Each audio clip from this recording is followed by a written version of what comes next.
One of the most intriguing topics everyone loves to talk about, comparing rookies to other players. 4 weeks into the NBA season, 3 rookies who are putting up the best numbers, DeAndre Eaton, Luka Doncic, and Trey Young, who are instant contributors to their respective teams. How's it going, guys? My name's Wilson. It's way too early to assume who's going to be the next generational superstar type player to end up being an all-time great, or who's going to be a huge bust. I know it's still very early on the season, but after watching a couple games and seeing most of the rookies play in college, I'll be as realistic as I can with my rookie comparisons. Just a heads up, I won't be comparing everybody to an all-time great player. There's always going to be a few busts every year. Only a few players from each class mix the Hall of Fame. There'll also only be a couple future All-Stars. Let's get started with the first overall pick, DeAndre Eaton, David Robinson. The dynamic 7'1", 260-pound beast is looking like a future dominant center. As a physical specimen, already has an NBA body at 20 years old. There's simply not many people built like him. Has excellent footwork on the post, a solid mid-range shooter despite his ugly form, can face up from mid-range, grab rebounds like a man possessed, putting up 16 points, 11 boards his first 10 games of the season on 59% shooting. The start the Suns are happy with their franchise center. Although Ayton doesn't have the best defense, but very capable to block shots with his 7'4" wingspan, I can see him putting up 27, 14, 2.5 blocks in his prime. Ayton's body frame reminds us a lot like a 90s center, where the Admiral was one of the most versatile athletes the game has ever seen. Was money from mid-range, was as quick as any big man there was, averaged over 21 points, 10.5 rebounds, 2.5 blocks for his career. Robinson also almost averaged 30 points in his prime. Offensively, Ayton has all the tools to be as good as David, but I don't see him ever matching the Admiral's defense, who won Defensive Player of the Year, averaged as many as 4.5 blocks a game. As long as DeAndre continues to put in the work, he has a chance to become a superstar player.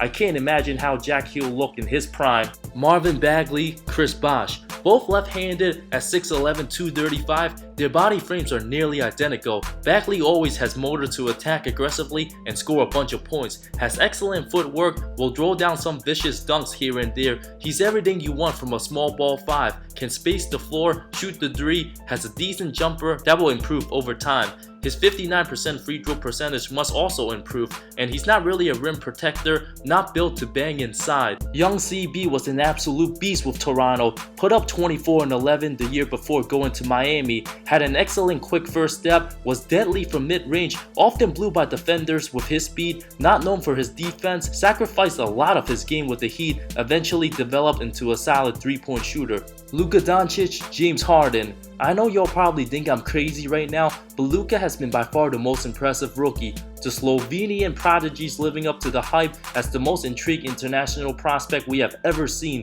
The 6'8" forward can do just about everything on the court. His game's very mature for his age, as a natural-born leader, excels under pressure, not afraid of the big stage after winning the EuroLeague championship. At this rate, he's already separated himself amongst other rookies, looking like an all-star, putting up over 20 points, 6 rebounds, 4 assists, is a transcendent passer, can pull up off the dribble and step back, knocking down the outside jumper, already looking like a master at the pick and rolls where James Harden excels at. The defending MVP's at his best when he's matched up against guys from other positions where he blows by bigger guys and shoots over smaller ones, get to the rim at will, draw fouls, and has excellent court vision. Luka's not quite the athlete Harden is, but at 6'8", he'll be able to draw lots of fouls and will be a better defensive player. Yes, I truly believe the 19-year-old sensation will be this good and has a chance to become one of the most unique basketball players of our lifetime. Jared Jackson Jr., Myles Turner. At 6'11" and over 240, his physical specimen and two-way game was the reason why he was such a high pick. Has an incredible 7'5"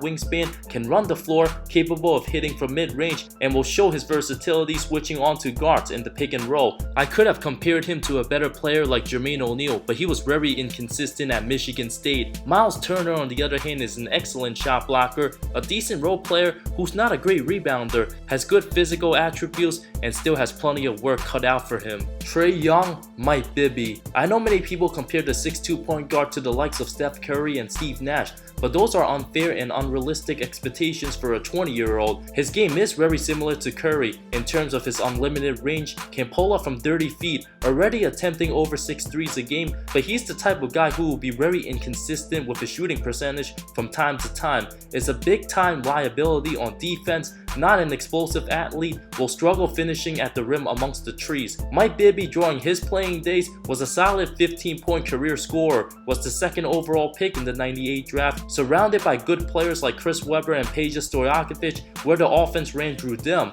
I see Young averaging between 15 to 25 points for the next decade, but will never have an offense built around him like a Nash or Curry. Will be a solid second or third option for a contending team in his prime. Mo Bamba, Rudy Gobert. With an incredible 7'9" wingspan, the longest measurement in NBA history, his defensive upside and ability to contest shots is vital as a defensive anchor. His long strides will allow him to finish easy lobs at the rim, given a good playmaker. His passing and knowledge of the game is one of the most underrated aspects. Will take some time to develop and already has shown he can knock down the 3-ball. Gobert has a similar body type, was a nobody coming into the 2013 draft, didn't have any offensive skills, but put in the work, hit the weight room, and had the right mindset to get to where he is today. Bamba has the potential to just be like Gobert and even better offensively. Wendell Carter, Al Horford. Carter is the perfect starting center you want on your team, simply competes on both ends, does all the dirty work, hustle plays, sacrifices his body,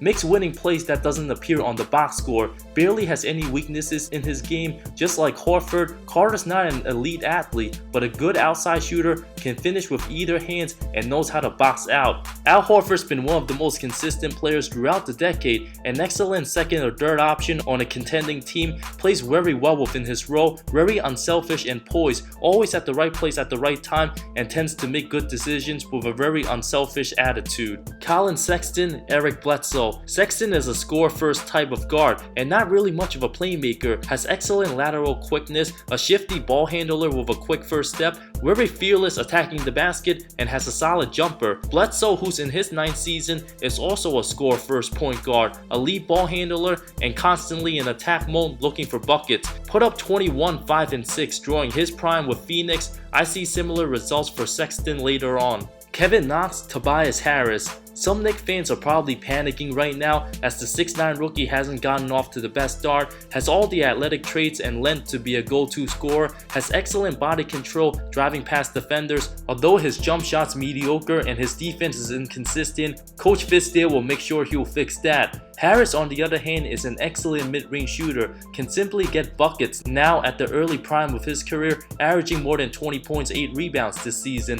developed himself into one of the best combo guards in the league, but has always been on bad teams, so he never gets the recognition he deserves. Myles Bridges, Trevor Ariza. Comparing him to his current teammate, who's an experienced veteran, always been a solid player as a 3-and-D type guy. People forget Ariza was a critical piece for the 2009 championship Laker team, who made clutch defensive plays against the Nuggets in the conference finals. Him and Kobe were excellent defensively together, while he always knocked down timely jumpers and plays well within his role. Was way more than a catch and shoot guy in his earlier days, had the ability to get to the rim, draw it down, even at the later part of his career at 33 years old. After leaving Houston, all of a sudden, they're a terrible defensive team without him. Bridges has the potential to be better, a very efficient 3-point shooter, an excellent defender with a 7-foot wingspan, plays perfectly within the system, will provide energy for the Suns, already taking away minutes from Josh Jackson. Gilgeous-Alexander, Shaun Livingston. The 20-year-old 6'6" long combo guard has quickness, great basketball instincts, can shoot the 3, plays great defense, and shown flashes of playmaking, fills up the stat sheet with his activity on both ends of the floor. Livingston before his injury had all-star potential, was very explosive at the rim, a gifted passer, has good speed, was able to redeem himself, turning into a very useful backup with the 3-time champion Warriors. Livingston never takes a bad shot, is bread and butter in the post, everything he could have been if it it wasn't for his injury is what Gilgeous-Alexander is capable of becoming. Myles Bridges, a more athletic PJ Tucker. I had a very tough time deciding who I should compare Bridges to. At 6'6", over 220, his wide frame and elite athleticism will allow him to fill in as a do-it-all type role player. Very explosive finishing around the rim, will have tons of crazy dunks throughout his career. Also capable to knock down shots, can also play the 4 and has the strength to guard multiple positions.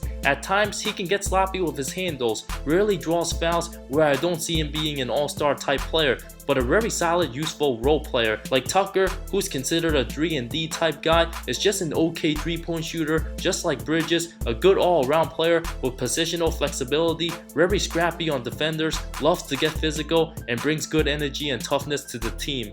Jerome Robinson, Spencer Dinwiddie. Having a rough start to his NBA career, heading back to the G League in the meantime, the 6'5" shooting guard came into the draft as one of the top shooters, knocked down 41% of his threes as a junior in Boston College. Very crafty, uses the pump fake to get defenders off balance. Just like Dinwiddie, who's excellent at getting his shot off, gets most of his buckets outside the paint, a reliable asset late in games, somebody you can count on to get timely buckets. Michael Porter Jr., Danilo Gallinari. One of the biggest question marks, the 6'10" small forward was one of the best players in high school, barely played in college. After being sidelined from back problems, many teams passed up on him. The Nuggets also discussed the possibility of having him sit out for his entire first season. In high school, he was compared to being the next Kevin Durant, with his smooth jumper, is a good ball handler in the open floor, very quick, has scary potential, a productive scorer but lacks overall versatility, lacking strength on his lower body, and not a good defender.